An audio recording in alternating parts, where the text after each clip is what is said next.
Chapter 2, Men in Blue. What just occurred, because it says 20 minutes later, 20 minutes later from what? Do you remember?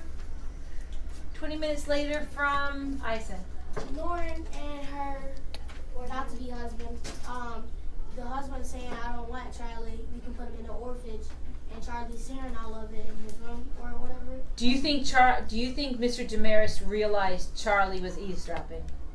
No. We're not sure, but I wouldn't think so. Do you think Noreen has any idea Charley just heard all of that? No, I think she'd been mortified. She would not want her little brother's feelings hurt like that. She's feeling very protective, of course. She's the older sister. He lost his brother. She wants to take care of him. So after he hears this, 20 minutes later, dressed in the plug hat, did you guys underline that word? Yes. Yeah, good. I didn't know what was supposed to underline. We put the page numbers down? Yeah. That's fine. Black jacket, red flannel shirt, high-heeled boots, and broadcloth trousers that were the uniform of the Bowery Boys. Charley hurried down the wet, gaslit street to find his gang. How about this? Every time it's a vocabulary word that you recognize, I'd like you to raise your hand. Okay? So what word did I just read that you should recognize? Gaslit. Good. Down the gaslit street to find his gang. Would they still be at the shooting galleries? Probably not. Bowery Boys never stayed long in one place. There was always plenty to do in the Bowery. Charley walked boldly, not afraid of any of the metropolitans he might meet. The clothes he wore and the knife in his pocket gave him courage.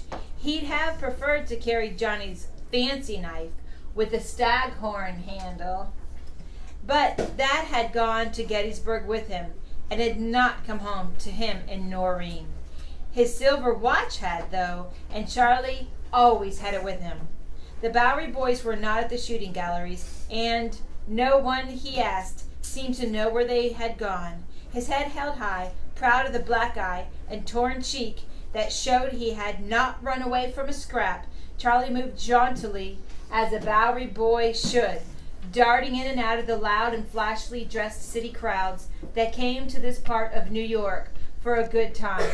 This is where he belonged. This was his part of the city. Sitting in the flat with Noreen, he sometimes felt he couldn't get his breath, but here, in the Bowery, he could. He had 50 cents in his pocket. Where should he go?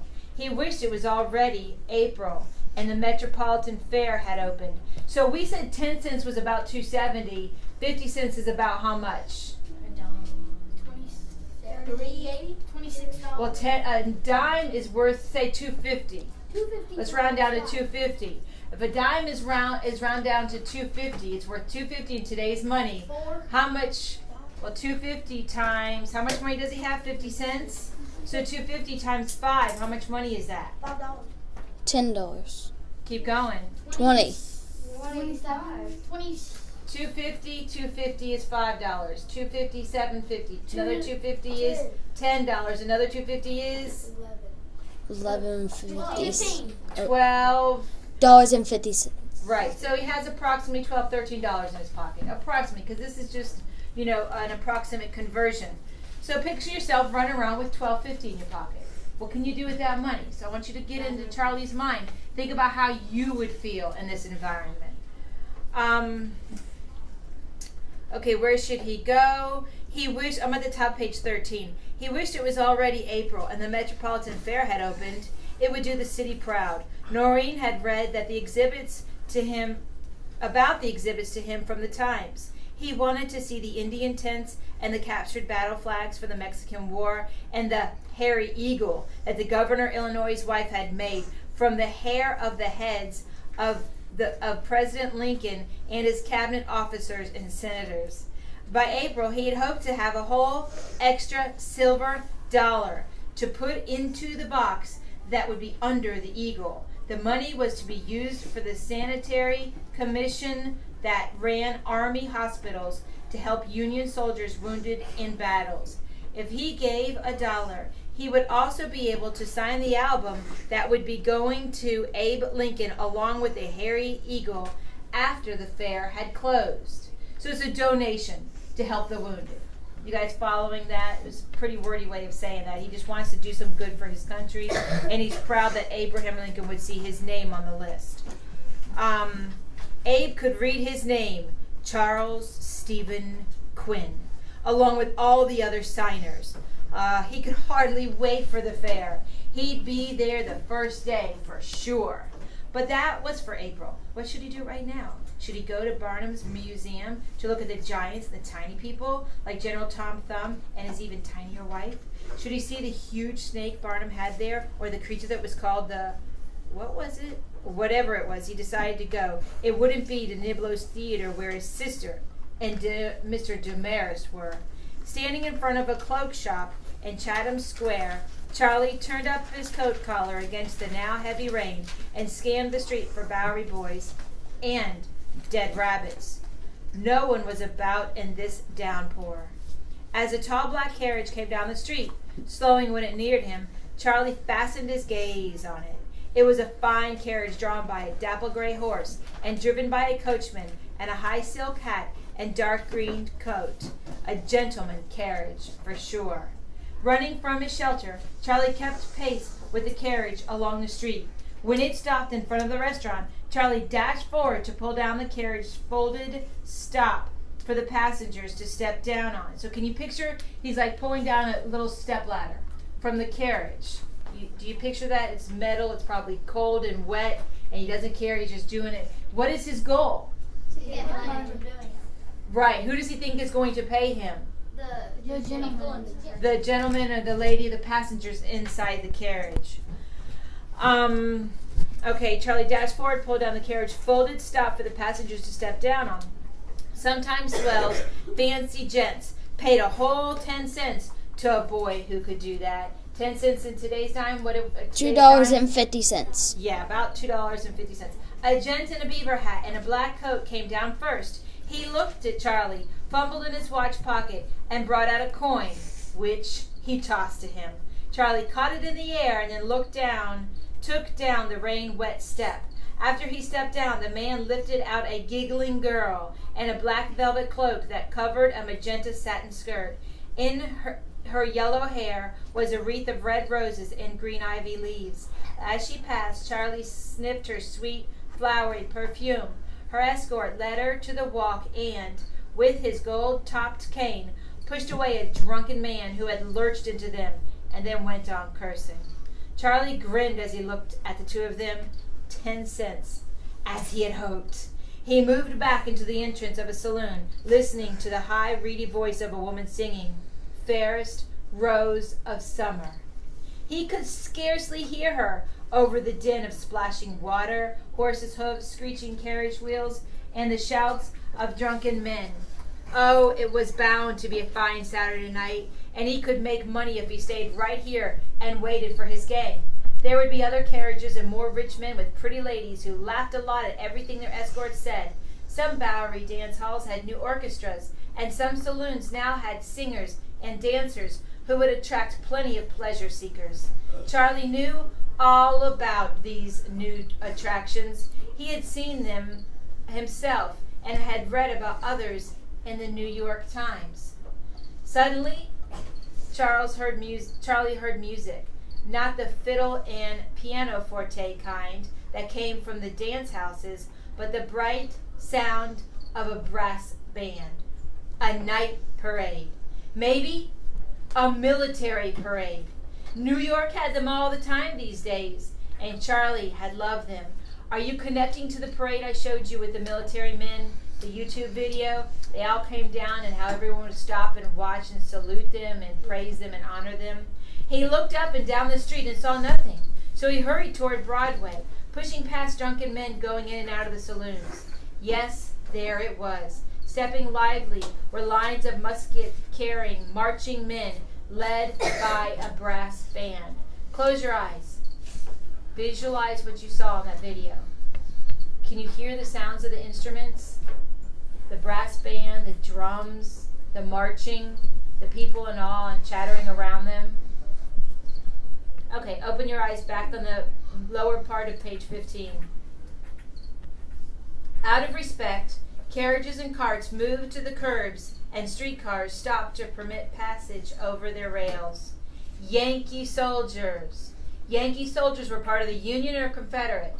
Union. Union, very good. And of course it'd be Yankee soldiers here in New York. Men in the Union blue with haversacks. Knapsacks and bedrolls, going off to fight for Abe Lincoln against slavery. By Jiminy, weren't they grand and glorious, though? Now, what does he think about them right now? He's in what? He's like shock and awe. He thinks this is so magnificent.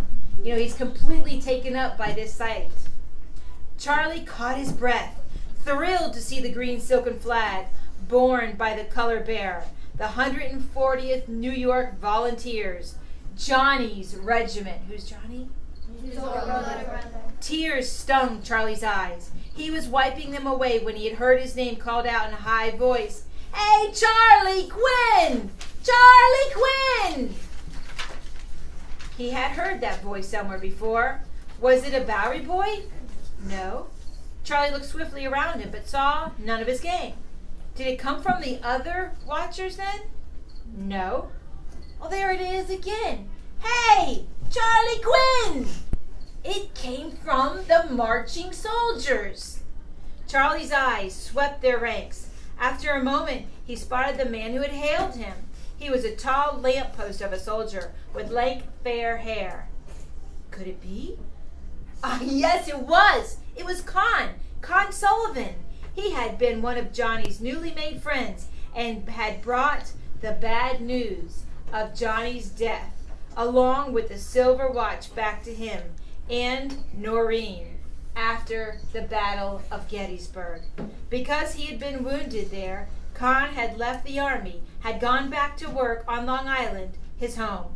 He had never been a Bowery boy, but then you had to live in the Bowery to be that lucky. Con! Hey, Con! Leaping from where he stood, Charley splashed down to the marchers, waving his hat. Half running beside the soldiers to keep up with their pace, Charley called out, Why are you back in the army, Con? To see the end of the scrapping. We've got the old Johnny Rebs on the run, shouted the man. And when Abe Lincoln put a call out for more men, I came back to my old regiment. I'm well enough now to fight some more. I'd hope to see you and say hello as I went by. The man reached out a long arm, pulled Charley to his side, and half carried him along. The pungent, sour smell of whiskey clung to this Irish man, but Charley didn't care. Living in the Bowery, you soon get used to this odor. So Johnny had lifted a glass or two with his friends many a time. So what if Connie was a little drunk now? I see you've been fighting, Con observed. Think you're old enough to shoulder a musket, Charley, my lad? Now, is he old enough to join the war? No. That's what he's asking, to hold a musket. He's saying, come, join us, right? So right away, you should be starting to make some formulations of character traits of this Con guy. Charley thinks a lot of him. That's Charley's point of view. But now you're getting more of the facts. So you make your own judgment about Con. Yes, Dayton? If Charley joined the war, wouldn't he would be old enough, wouldn't he? Because he'd be a drummer boy? Well, to join the war, no. Typically, no. They wouldn't say, you can be a drummer boy, join us. You'll see. Usually falls into place like that. And kids trying to disguise their age. So right now, how old is Charley? 15. No, 12 or 13, I think. Yeah, so he's not nearly old enough. How like his brother Con Sullivan was, he made Charley feel 9 feet tall walking along beside him. Charley boasted, I won the fight. I'm a Bowery boy now like Johnny was. Sure, I can carry a musket. I can go to shooting galleries the way he used to. I shoot good. I can hit things a lot smaller than a Johnny Reb. Where's the 140th going now, Con? I don't know. We're reinforcements right now, and we're all going to wherever the rest of the old regiment is. We're headed to the ships. Con let go of Charley's arm, but the boy grabbed it again, hung on, and was dragged along. Now, where are they? They're doing what?